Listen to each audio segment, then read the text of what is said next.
আপনার কাছে অনুরোধ, এই দুনিয়া হলো কিছুদিনই জিন্দিগি পায়াম।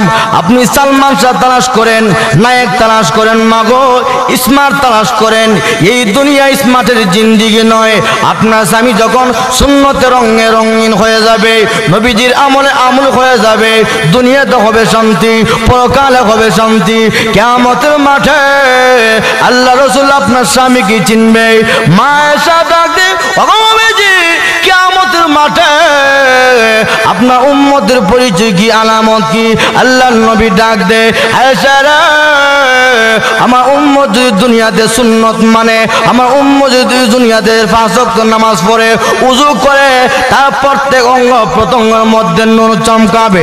কিয়ামতের ময়দানে বিশ্ব নবী আমি চিনে চিনে দেখব আমার উম্মত গুলো কপাল চানওয়ালা নূর চমকাচ্ছে চেহারার মধ্যে।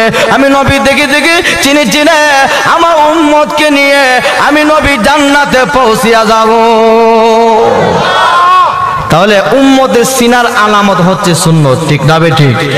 এখন এই সুন্নত বাদ দিলে লাভ না লস? আর লাভ না লস? লস।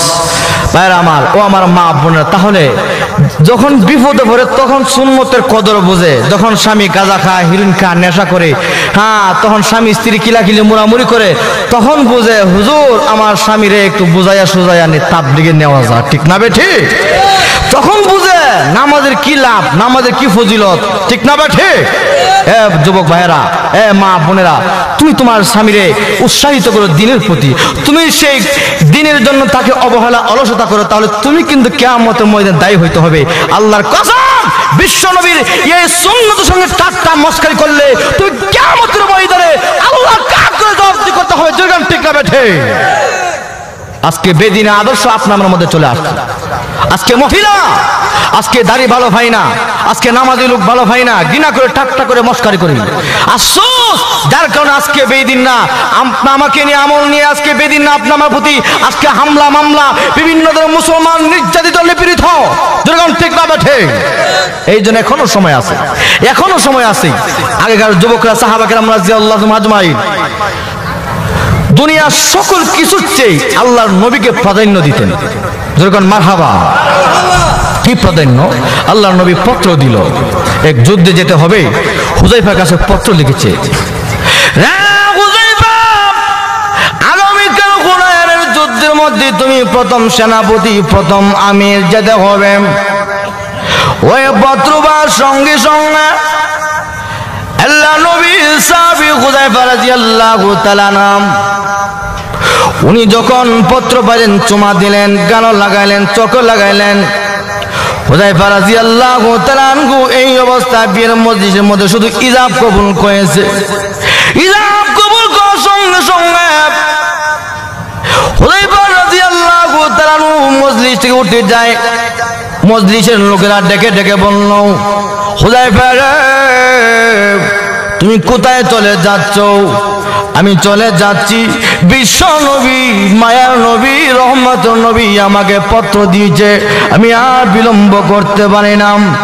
রে হুযায়ফা, নবী সুন্নত হিসাবে বিবিকে দেখে যাও, স্ত্রীর দেখে যাও না, বিশ্ব নবীকে উনার সঙ্গে আমার বিয়া তুমি হয়ে যাবে।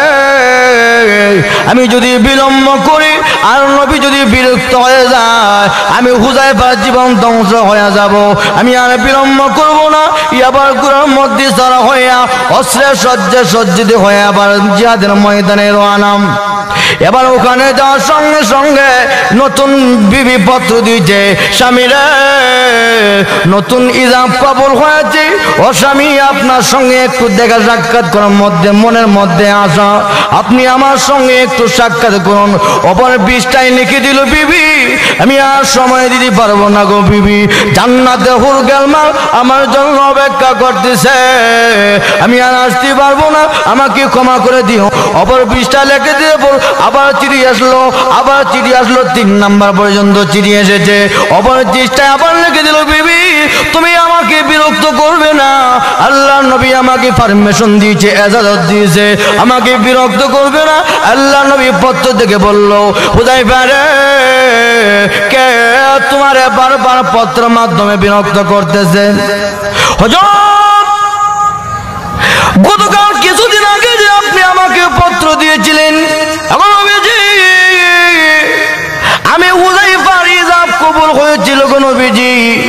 যার কারণে আমি হুযায়ফা ইজাব কবুল করার সঙ্গে সঙ্গে আমি যুদ্ধের ময়দানে চলে আসলাম।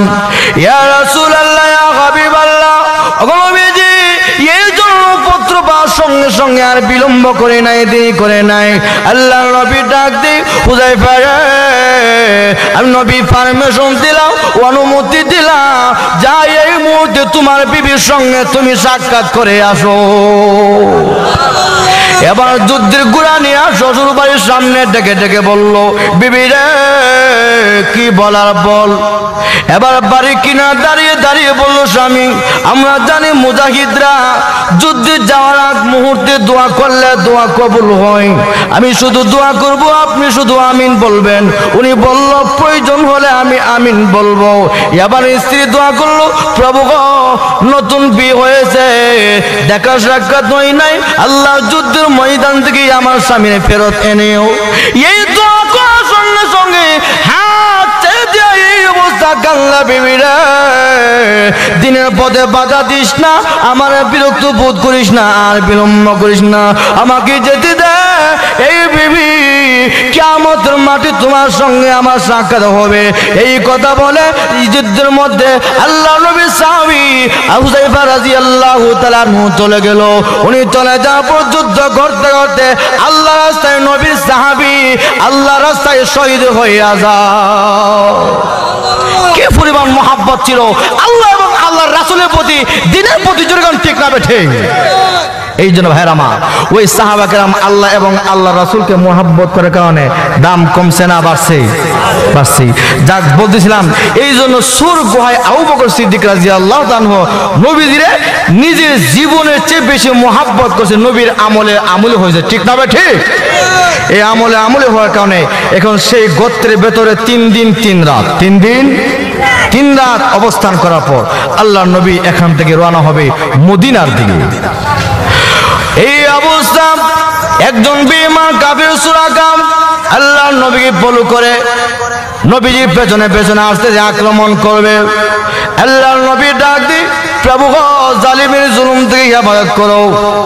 দোয়া করার সঙ্গে সঙ্গে ইয়ামার সুরাকা দেখা হচ্ছে গুড়া নিয়ে নিচে ডাবতে শুরু করছে। সুবহানাল্লাহ। নিচে ডাবতেছি। সুরাকা বলল, ইয়া রাসূলুল্লাহ, আমি মাফ চাই, ক্ষমা চাই, হুজুর ভুল করছি। একবার, দুইবার, তৃতীয়বার পর্যন্ত আসতেছিল। শেষ পর্যন্ত কেউ বলে মুসলমান হয়েছে, কেউ বলে মুসলমান হন নাই, তবে নবীজিকে আর আক্রমণ করে নাই, চলে যায়। এই অবস্থা আল্লাহর নবী মদিনার দিকে যাচ্ছে।